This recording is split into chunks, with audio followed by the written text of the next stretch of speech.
শেকড়ের টানে বাড়ির পানে নগরবাসী, যাত্রী বোঝাই করে ছাড়ছে একের পর এক লঞ্চ।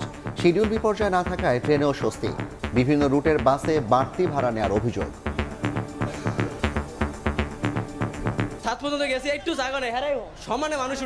আমাদেরকে যেভাবে সার্ভিস দিচ্ছে এটা আমরা অত্যন্ত খুশি। প্রথম থেকে ঢুকেই ভালো লাগছে যে তারা টিকিট চেক করে একদম ভিতরে ঢুকাচ্ছে। সবার সাথে আনন্দ করব আর ঈদ কাটাবো মজা করে। 29 তারিখ 30 তারিখের জন্য 100 টাকা বেশি নিয়ে 700 টাকা করা হয়েছে।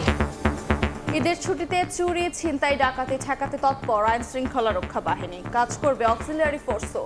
নাশকতার আশঙ্কা নেই বললেন স্বরাষ্ট্র উপদেষ্টা। মহানগরীতে চেকপোস্ট ও টহল কার্যক্রম বৃদ্ধি করা হয়েছে।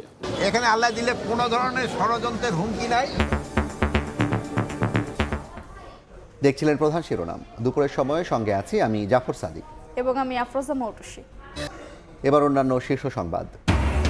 প্রস্তুত হচ্ছে জাতীয় ঈদগাহ ময়দান। ঈদ উল ফিতরের প্রধান জামাত হবে সকাল 8:30টায়। নামাজ আদায় করতে পারবেন 35,000 মুসল্লি। নিরাপত্তা ঝুঁকি না থাকলেও সতর্ক সব বাহিনী।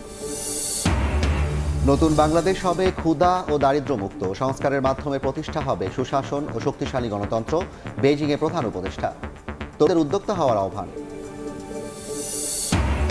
কেঁচো খুঁড়তে বেরিয়ে এলো সাপ। অস্ত্র উদ্ধারের অভিযানে গিয়ে মিলল দ্বাদশ সংসদ নির্বাচনের ব্যালট। নাটোরে জেলা প্রশাসকের পুরনো বাংলো থেকে উদ্ধার।